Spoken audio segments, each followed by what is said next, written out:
मानव सेवा ही माधव सेवा, इस सूत्र को चरितार्थ करते हुए कारुण्य ज्योति फाउंडेशन ट्रस्ट और मेरे अपने सभी लोग हम लोग इस दिशा में कार्य कर रहे हैं कि जो भी अभावग्रस्त लाचारी से जूझ रहे लोग, जो दुखी पीड़ित हैं या वो लोग हैं जो निर्धनता के कारण अपने जीवन की ज़रूरी वस्तुओं को भी कभी पूर्ति नहीं कर पाते हैं, उनके लिए जीवनोपयोगी सामग्री लेकर हम गांव-गांव जा कर के जो आदिवासी वनवासी लोग हैं उनके लिए हम कार्यरत हैं।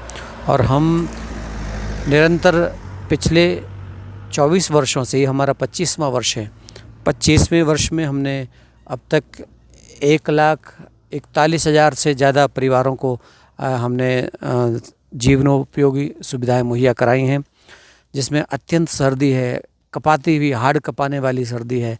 लेकिन इस सर्दी से बचाव के लिए जिनके पास कुछ उपाय नहीं थे उनको हमने बढ़िया गर्म रजाइयाँ बनवा करके दी हैं, अच्छी जैकेट दी हैं। जो जैकेट मैंने पहन रखी, ये जैकेट हमने बांटी है, यही जैकेट हमने, इस क्वालिटी की जैकेट को हमने बांटा है अभावग्रस्त परिवारों को, निर्धन आदिवासियों को बांटा है। अच्छी रजाइयाँ, अच्छी जैकेट, अच्छे कंबल, जूता, चप्पल, सॉक्स, क्रॉक्स वगैरह, मोजा वगैरह, पैंट शर्ट, धोती कुर्ता और महिलाओं के लिए साड़ियाँ, पेटीकोट और ब्लाउज भी बल्कि इस बार दिए गए हैं। और साथ में गरम पजामी वगैरह, इनर वगैरह, ये भी चीज़ें हमने साथ में, खाद्य सामग्री भी हम लोग देने का प्रयास करते हैं। तो ऐसा करते हुए हमारे को 25 वर्ष हो गया है। 25 वर्ष से वनवासी आदिवासी बंधुओं के लिए हम निरंतर कार्यरत हैं। किसी की खुशी की वजह बनना, मुस्कुराहट की वजह बनना एकमात्र उद्देश्य है। किसी ने मुझे पूछा था कि आखिर गुरुजी आप क्यों कर रहे हैं, सब गांव-गांव भटक कर क्यों कर रहे हैं। हम एक बात बता दें, किसी को हम तकलीफ़ में देखते हैं ना, हमारे हृदय में पीड़ा हो जाती है, तो हम उसकी तकलीफ़ को मिटाने के लिए काम नहीं करते, हम अपने हृदय की पीड़ा को मिटाने का काम करते हैं।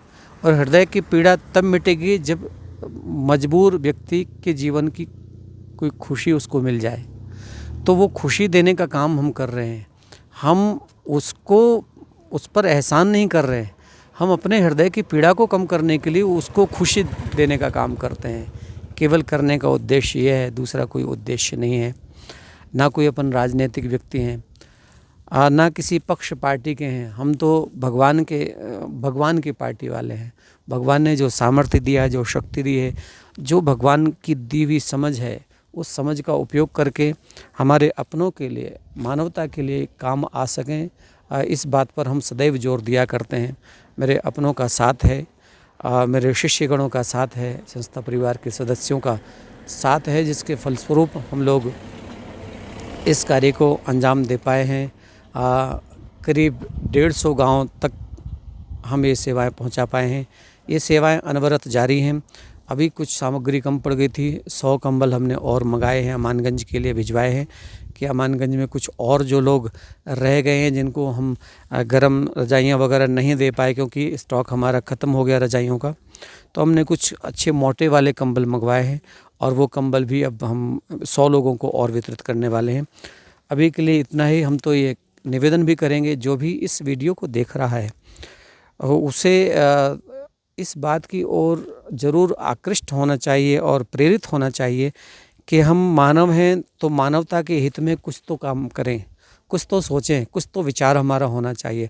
अगर हम ऐसा विचार नहीं करते, अगर हम ऐसा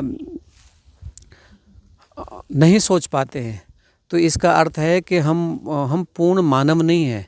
फिर तो हम स्वपोषी जीव, स्वपोषी अपने लिए जीने वाला जो व्यक्ति है वो तो असुर कहलाता है। असुः प्राण रह पोषी, जो अपने प्राणों का पोषण ही केवल करता है उसी को ही तो असुर कहते हैं।